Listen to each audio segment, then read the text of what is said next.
The land down under has never been easier to reach. United Airlines has more flights between the U.S. and Australia than any other U.S. airline, so you can fly nonstop to destinations like Sydney, Melbourne, and Brisbane. Explore dazzling cities, savor the very best of Aussie cuisine, and get up close and personal with the wildlife. Who doesn't want to hold a koala? Go to united.com/Australia to book your adventure.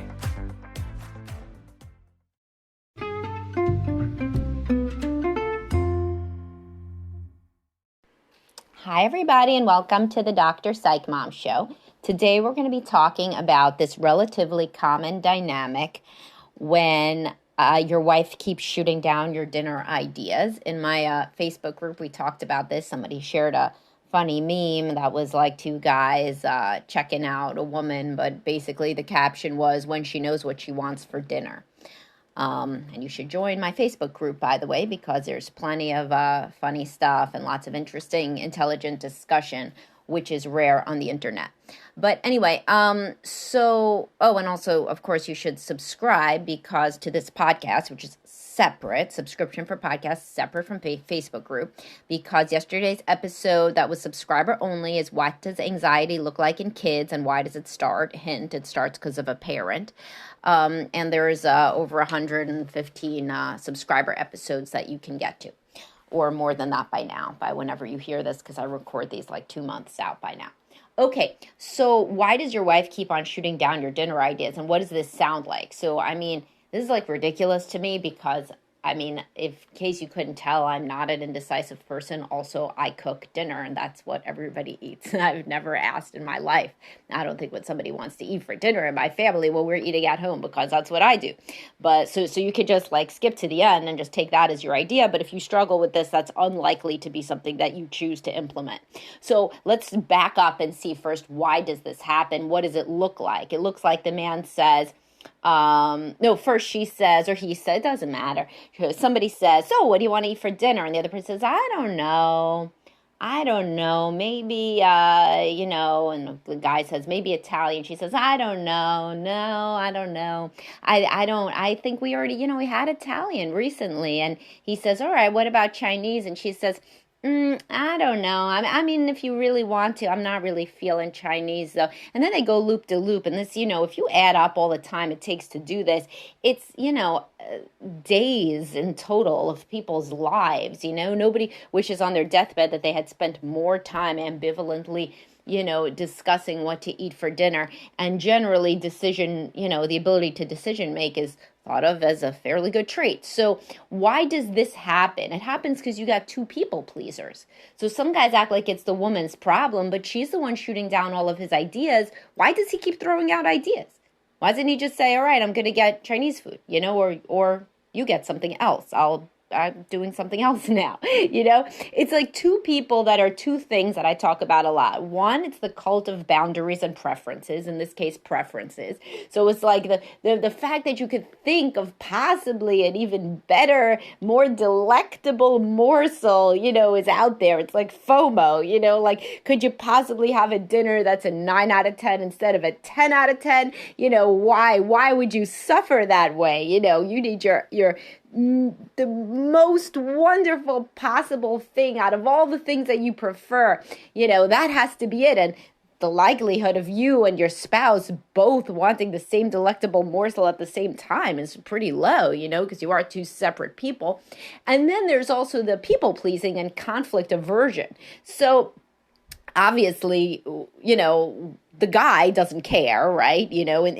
But he does. He's acting like he doesn't. So if he really didn't, he would be like, all right, well, then pick something and order it, or pick something by this time that I'm leaving work and I will pick it up, or I will make it, or whatever. But he really does care. Otherwise, he would do that. What he cares about primarily is not displeasing the princess. So this is a dynamic where the man is a people pleaser, but he's acting like he's kind of being the alpha because he's the one who comes out with the suggestions for her to shoot down. But in reality, he's just like as big a people pleaser and conflict averse as her. And she is too, because somebody here knows what they want to eat.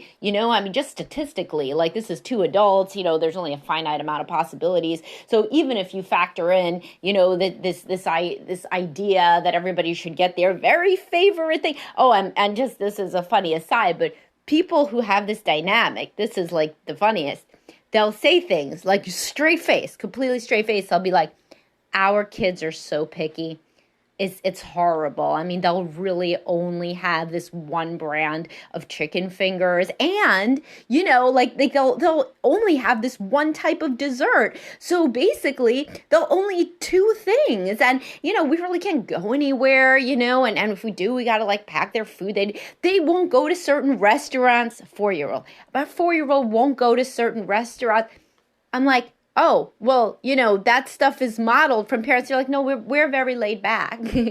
We're very easygoing about things. And then, of course, it comes out that they have these ridiculous conversations right in front of the child. What does the child learn from? No, I don't really want Chinese. No, we had Italian too recently. What does the child learn?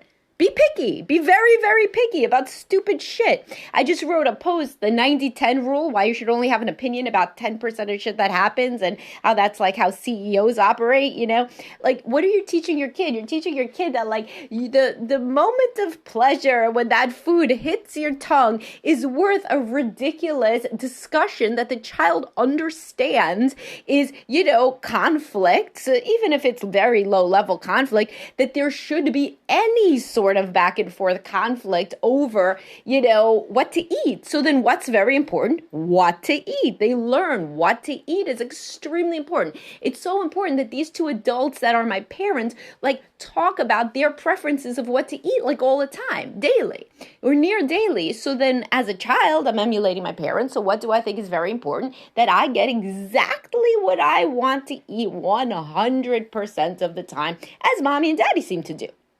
So number one, if you have a picky kid, it's never the case that there's a picky kid without picky parents, because non-picky parents just serve the kid whatever. It's like, oh, we're having dinner. Here's dinner. Like, they can't really even imagine that, like, a child would have that many preferences, because they don't. So, they serve a dinner. If the child eats some of it, not the rest of it, okay. So they like this thing better than this thing, but then we have another dinner the next night. And that used to be kind of how it was. People in general did not used to be as picky about food, obviously. So, in our parents' generation or the generation before, certainly, there's not DoorDash. Not our parents' generation either. People didn't go out to eat as frequently. It wasn't such a big thing. Everybody didn't consider themselves an amateur, restaurant reviewer. That just really was not the culture. So you eat what is served at home, And some kids who are less sensitive were better able to eat everything on the plate or like everything that's served. And kids who are more sensitive did not like everything, but they still ate enough to remain alive. And that was just the culture. Now our culture, as I've discussed over and over, is what I'm calling the cult of preferences. And that is no more apparent in any arena than in the food arena.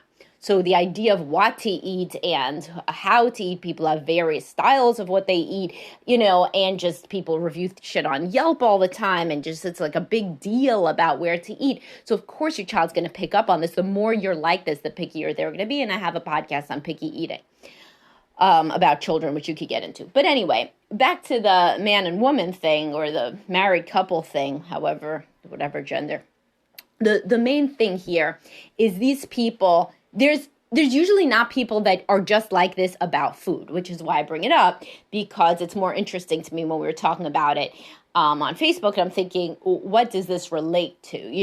It relates to general inability to upset anybody. So instead of being like, yes, I want Chinese tonight, so that's what we are getting, cool, right? The other person probably be so relieved to be like, yeah, okay. Or apparently, this is also emotional labor, which ties into another one of my favorite topics or my pet peeves is the people that talk about emotional labor down to stuff that would be like embarrassing, like in any other frame of, any other time in the universe, it would be embarrassing. People say to me, well, I have to be the one to tell the housekeeper, like, to come on Monday. And there's like no, there's no self-reflection. Like, this is good. You're living a good life. You got a housekeeper. That is wonderful. You have that much money. What? That's great. You don't have to scrub your own toilets. How wonderful. But instead, this becomes a proving ground for who is doing more in the house. Which one of the spouses is the one to interact with the housekeeper, who then is doing multiple hours of cleaning of the house, but somebody has to call her and somebody has to pay her. And that 30 seconds on each end turns into a fight.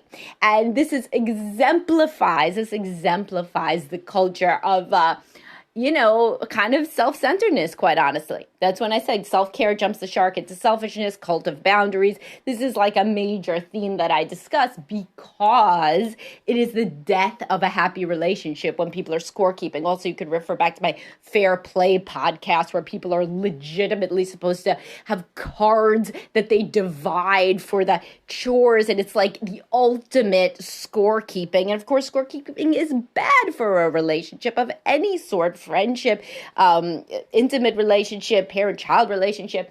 Anyway, so the idea is here that this is also an emotional labor thing. The decision of what to eat is apparently considered emotional labor now. Instead of, wow, lucky you get to choose from all these options, that you could eat tonight just by pressing something on your phone. Amazing. Instead, it's considered emotional labor. So the couple that struggles with this really has to think about how they engage in the world and whether they're being, quite honestly, a little bit selfish.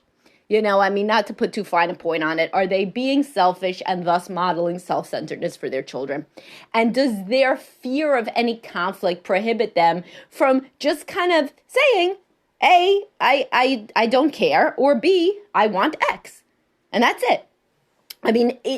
The reality is that the couple easily in the age of DoorDash would be able to order their own dinners. But that seems to be like a bridge too far. So instead, people do this ridiculous back and forth that only models to children that individual preferences are just so important, and that it's so important that both people get exactly what they need. It isn't. It really isn't. So then you could imagine like the how this goes on to when we talk about sex. So if the woman doesn't want to kiss, well, of course, she can't do anything she doesn't want to do. If the man doesn't really want to go on a date, well, shit, he can't do anything he doesn't want to do. So then they end up in a sexless, romanticless marriage. They both basically are depressed all the time, but at least they did not have to go outside their comfort zones, God forbid, and do anything they did not want to do. So what would I recommend if you are in this sort of restaurant purgatory with your partner? Perhaps you could just try implementing a different strategy such that you never have this conversation in front of your children again, nor do you take up the finite moments you have on this earth alive with this back and forth bullshit that really doesn't teach anybody anything good and doesn't let you practice anything good. So instead, you could do one of the two things that I recommend, which is A, whoever mentions first what they want to eat gets to eat it, or whoever's making it gets to make whatever they want.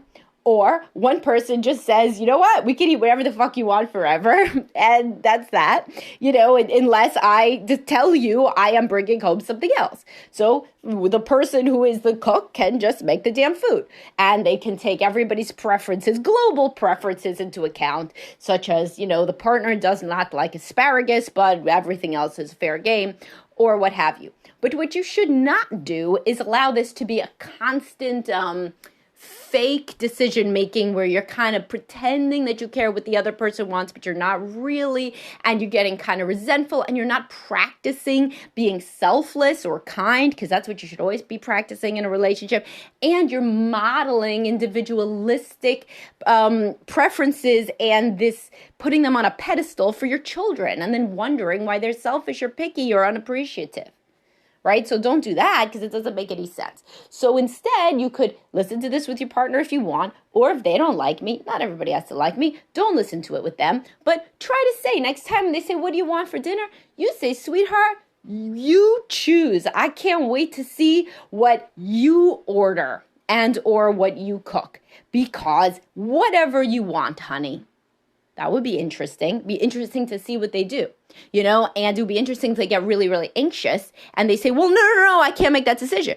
In which case, maybe all along they have wanted you to be the one that comes up with the dinner. And this could really transform your marriage. You got to always be willing to think outside the box. If something isn't working, so if there's a decision that consistently comes up and it doesn't go well for the couple, now, I'm not talking about if they're just two foodies that just are saying, oh, well, I read a review about this and you read a review on that. And so let's go to this one this week and this one the next week. No, people talk about this as actually like an annoying, irritating part of their day, a daily conversation about this. So what do you do so as not to be the definition of insanity? You don't do the same thing over and over and expect a change. You don't continue to have a discussion that's irritating and expect that it's not going to eventually become erode closeness. It will become the daily irritating interaction you have with your spouse. Who the hell needs that? You should have better interactions with your spouse, not worse, right? So the point I'm trying to say here is try to switch it up. Try to either grow your decision-making and assertiveness skills and say, I want X, I will cook it. It's going to be great. I promise it'll be wonderful. You'll knock your socks off and just do a good job cooking, or say whatever you want if you genuinely don't care. And you would like to especially model for your children flexibility and kindness about something that genuinely does not matter. Because you know what? You can eat whatever you want for the other 2 meals a day. So what the fuck do you really care? And if you care that much, is it really helping you to be somebody who cares that much? Or are there other aspects of your life in which your sensory preferences or your preferences about doing things that you want or don't want to do are impeding your functioning and your self-actualization or your relationship actualization?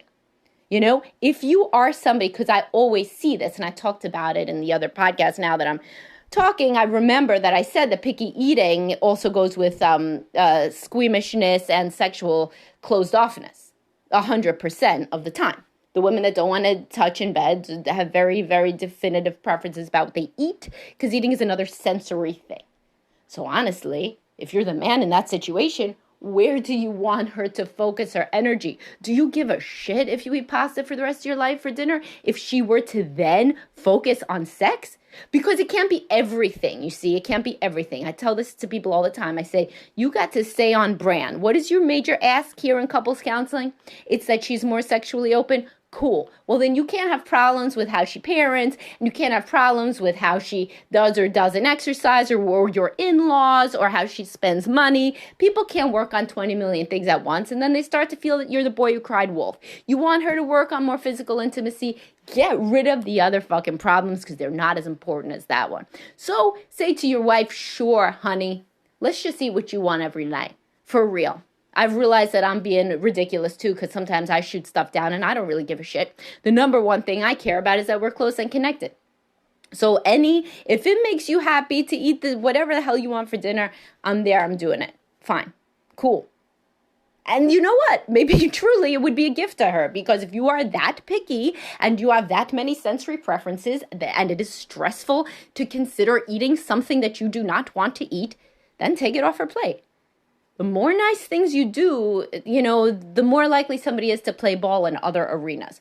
I mean, it sounds crazy to say it for somebody that is not very picky themselves. So the man that's continually throwing out the ideas to get shot down.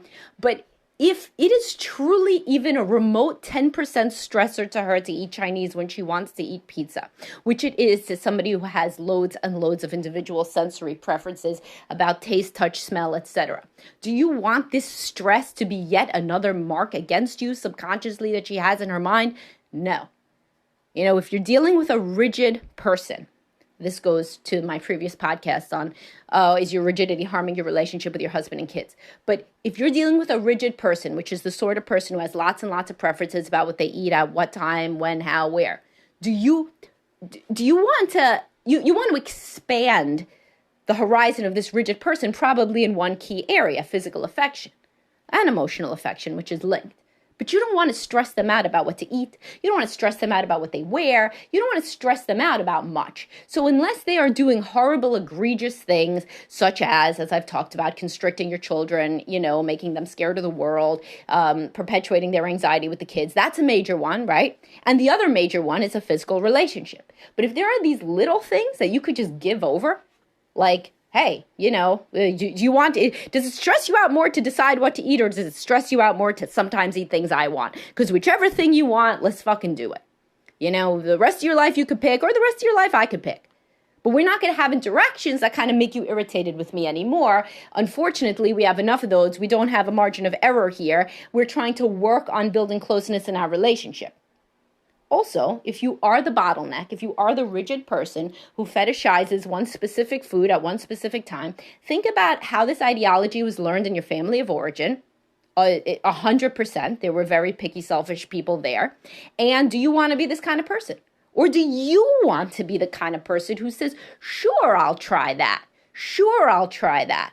Open-mindedness, and by, as indicated here by, quote, sure, I'll try that, is the most important thing, the most essential ingredient of a happy relationship from everything I've seen as a couples counselor for, now close to a decade and a half, right?